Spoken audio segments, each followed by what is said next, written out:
அடிச்சிருக்கீங்க, torture பண்ணியிருக்கீங்க. அதான் நம்ம வீட்டில் இருக்கும்போது ஒரு சின்ன சண்டைனால அடித்தேங்க மேம். அதோட சரி, அதுக்கு மேலே நான் அடித்தது இல்லைங்க மேம். அதுக்கப்புறம் அவங்க ஊருக்கு போனதுக்கப்புறம் என்னை தான் அடிச்சிருக்கிறாங்க. ஒரு சின்ன சண்டையில் நாங்களும் மாற்றி மாற்றி அடிச்சுக்குவோம். ஏன்னா சண்டை வந்திருக்கு, 2 வருஷமாக அங்கே இருக்கும்போது சண்டை வந்திருக்கு. நானும் வருவேன், கோவத்தில் வந்துடுவேன். மறுபடியும் அவங்களே ஃபோன் பண்ணுவாங்க, வா வந்து என்னை பாரும்பாங்க. நானும் போய் பார்த்துட்டு வந்துடுவேன்.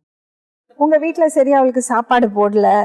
இல்லைங்க மேம். என்னன்னா கல்யாணம் பண்ணி 2 நாளாக அவங்க அம்மா சாப்பாடு செய்கிறது எனக்கு கொஞ்சம் பிடிக்கல.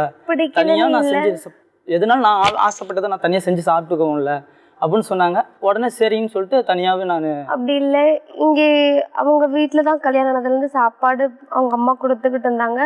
கொடுத்துக்கிட்டு இருக்கிறப்போ வண்டி டியூ கட்டணுமோ எதுக்குன்னு தெரில. எதுக்கும் வந்து அவங்க அப்பா கிட்ட போய் தர்மான்னு ஒருத்தவங்க கிட்ட, அவங்க கிட்ட வந்து எங்கள் அப்பாட்ட அந்த மாதிரி பணம் கேட்டேன்னு சொல்லு அன்னு சொன்னதுக்கு அவங்க அப்பா என்ன சொன்னாங்கன்னா, இவனுக்கு வந்து சாப்பாடு போடுறதே பெரிய விஷயம், இதில் இவனுக்கு காசு வேணுமா அன்னு சொல்லிட்டு அவங்க வந்து திரும்ப தர்மான்றவங்க கிட்டே வந்து சொன்னாங்க.